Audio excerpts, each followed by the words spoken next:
Welcome, adventurer. Rest easy now and listen to a tale of the oldest and the wisest who walk among us.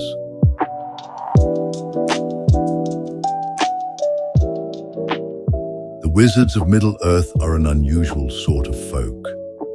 They are not men, nor are they quite like the elves or dwarves. They appear as old wanderers with long beards and worn staffs, but behind those familiar forms lies a supernatural origin. They came to Middle-earth as part of a divinely orchestrated plan to resist the shadow of the Dark Lord. Only 5 of them are named, and their deeds range from world-shaping heroism to tragic betrayal. Among them, 2 figures stand out precisely because they barely appear in the stories.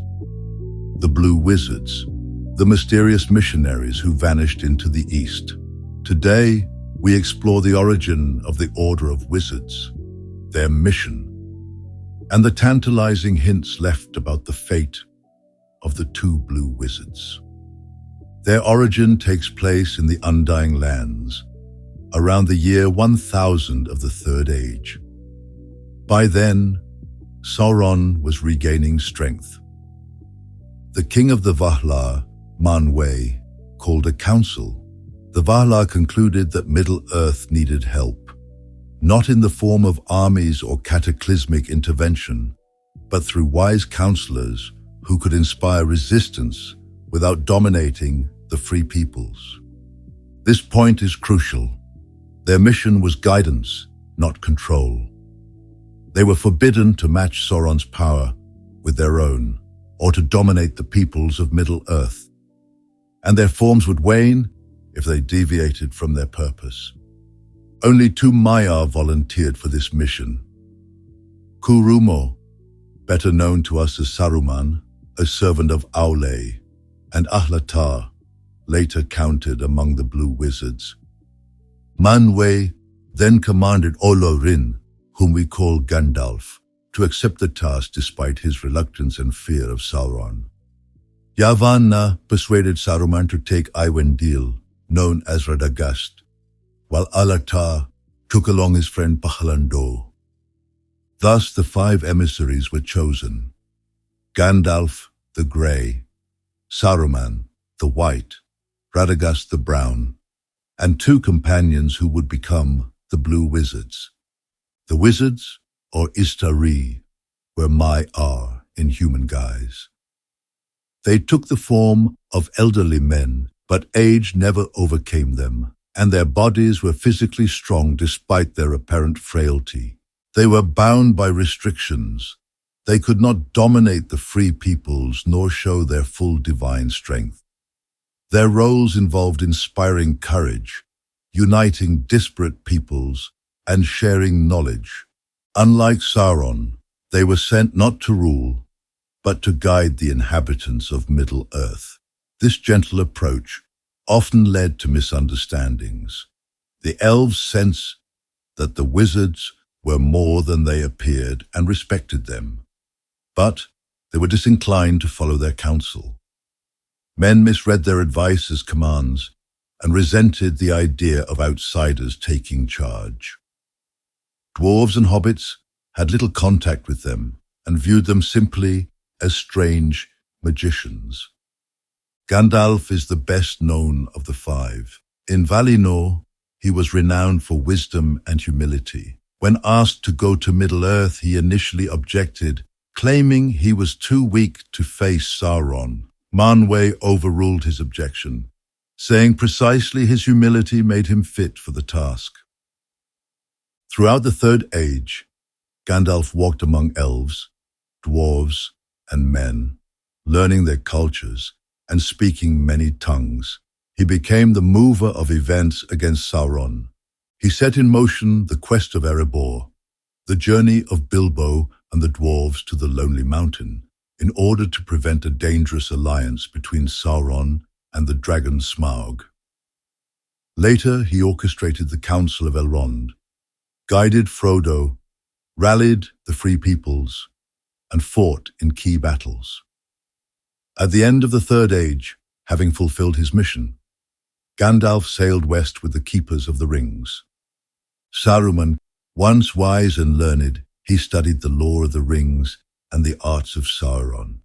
Originally, he was entrusted with leadership, and he presided over the White Council. Over time, his pride grew. He envied the power of the One Ring and coveted it. He secretly studied Sauron's devices, built an army of orcs and men, and sought the ring for himself. His betrayal culminated in his takeover of Isengard and his use of industry to create weapons.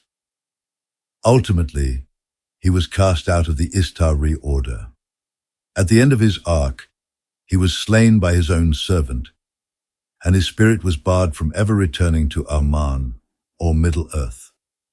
Radagast is perhaps the least intrusive of the three well-known wizards.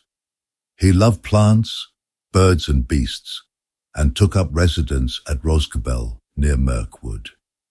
His knowledge of nature and animal speech was unparalleled, but he remained largely aloof from the affairs of elves and men. Because of his focus on the natural world, he played a smaller role in the war against Sauron. Nevertheless, his existence underscores the variety of missions the Valar entrusted to the wizards. After the War of the Ring, Radagast lingered for a time, then disappeared from the histories. Of the five, two remain enigmatic. They are known collectively as the Blue Wizards, in Sindarin, Ithrin Luin. Their names vary through the ages. Early texts call them Alatar and Pahlandor, while later writings refer to them as Mori Nektar, Darkness Slayer, and Rome Stamo, East Helper. These two entered Middle-earth together, and unlike Gandalf, Radagast, and Saruman, they departed eastward beyond the reach of the stories. Their exact purpose remains elusive. After arriving in Middle-earth, the two Blue Wizards went east, in the middle of the Second Age. They were tasked with circumventing Sauron, helping rebel tribes, stir up uprisings, and sow dissension and disarray among the armies of the East. They would indirectly influence the outcomes of wars by weakening Sauron's eastern support. They likely had a great influence on the Second and Third Ages by preventing the forces of the East from outnumbering the West. The Blue Wizards helped ensure Sauron was not strong enough to resist Numenor's invasion, and later, in the Third Age, that the Free Peoples were not overwhelmed by endless hosts. They became heroes, although their deeds remained unrecorded because they took place far from the well-known lands. The idea of them as Darkness Slayer and East Helper emphasizes their role in battling evil forces beyond the horizon. The mission of the wizards was always couched in limitations. They were to act as guides. They could not openly wield the vast power of the Maiar. They were forbidden to control the Free Peoples or match Sauron's might. If they deviated from this path, they would be cast out and their forms would fade. Saruman's fate illustrates this consequence. His physical body withered, and his spirit was denied any return because he sought dominion. The Order of Wizards is one of Tolkien's most intriguing inventions. Conceived as divine helpers, they wore the guise of old men and walked among the peoples of Middle-earth with the purpose of guiding them against darkness.